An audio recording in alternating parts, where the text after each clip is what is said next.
नमस्कार, मी स्वाती. फूडी स्वातीमध्ये आपल्या सर्वांचं स्वागत आहे. आज आपण अगदी ज्युसी असं पास्ताची रेसिपी बघणार आहोत. तर बघू शकतात पास्ता अगदी आपला छान असा मसालेदार झालेला आहे आणि ज्युसी झालेला आहे. तर रेसिपीकडे वळूया.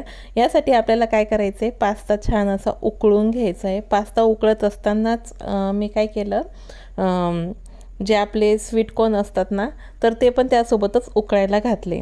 जर आपल्याकडे असेल तर आपण घालू शकतात, नसेल तर स्किप करू शकतात. तर छान असा आपल्याला पास्ता उकळून घ्यायचा आहे, छान असं शिजवून घ्यायचं आहे. शिजल्यानंतर त्याला चाळणीमध्ये गाळून घ्यायचं आहे. आता गाळल्यानंतर जसा आपण रेग्युलर पास्ता बनवतो तसा न बनवता मी आज छान असा ग्रेव्हीवाला बनवणार आहे. तर याने काय होतं, म्हणजे अगदी सुका सुका असा आपला पास्ता होत नाही, छान असा क्रीमीदार होतो. तर त्याच्यासाठी मी कढईमध्ये थोडंसं तेल घातलं, त्यासोबत कांदे घातले 2 ते 3 मीडियम साईजचे, 2 टोमॅटो घातले, आलं आणि लसूण घालून घेतलं.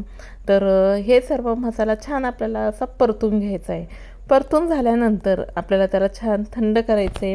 थंड केल्यानंतर मिक्सरच्या भांड्यामधून आपल्याला सर्व मसाला बारीक करून घ्यायचा आहे. आणि आता मी काय केलं, कढईमध्ये तेल घातलं आणि शिमला मिर्च छान अशी फ्राय करून घेतली. आणि जो आपण मसाला भाजलेला होता ना, तो छान असा पिसून घेतला. अशाने काय होतं, म्हणजे जे मुलं वरून कांदा टोमॅटो वगैरे जे पास्तामध्ये असलं ना, ते काढून टाकतात. तर तसं करणार नाही, ग्रेव्हीसोबत ते सर्व खाऊन घेतील.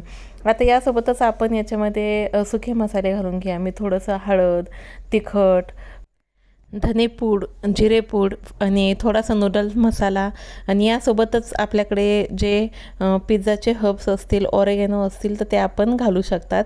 याने अगदी छान असं मार्केटमध्ये जसं आपण पास्ता खातो ना, अगदी तशीच चव होते. तर यासोबतच थोडंसं टोमॅटो केचप पण घालून घेतलं, थोडं मेयो घालून घेतलं.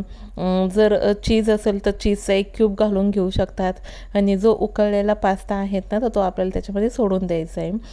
मसाल्यापुरता आपल्याला छान त्याच्यामध्ये मीठ घालायचं आहे.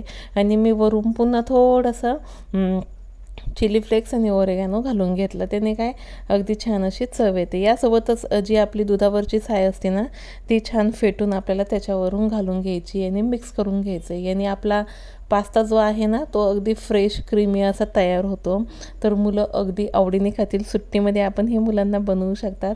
आपल्याला माझी ही जर रेसिपी आवडली असेल तर प्लीज माझ्या चॅनलला सबस्क्राईब करा, लाईक करा, कमेंट करा, शेअर करा आणि बेल आयकॉनवर क्लिक करा. थँक्यू.